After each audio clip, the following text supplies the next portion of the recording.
Okay, so we're back. So we have both of our valves on, cold water, hot water. We have our drain here. So everything's, obviously this was a little bit smaller box than that size, but this is what we have to work with here.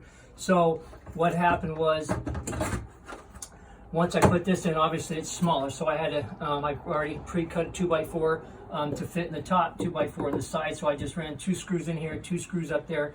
So to give me some backing so I can cut my pieces of drywall to flush out to here. So this is obviously this is an older house, older mobile home. It's got this wallpaper that we're not going to match it. So this is behind washing machine. So we're just going to try to make it look as nice as we could look. We can come back here and get some kind of tan paint to match it. If you really want it, if this was exposed, we're always going to see it. What you want to do is take all this trim off.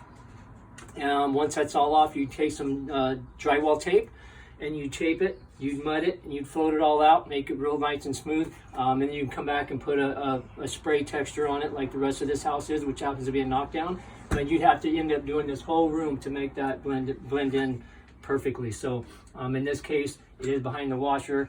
The owner doesn't mind the way it's going to look. It's going to look good. It's going to look real nice and neat. It's just that the drywall is not going to match what's here. So now my next step is see how this fits in there. I'll push those back there to get them out of my way.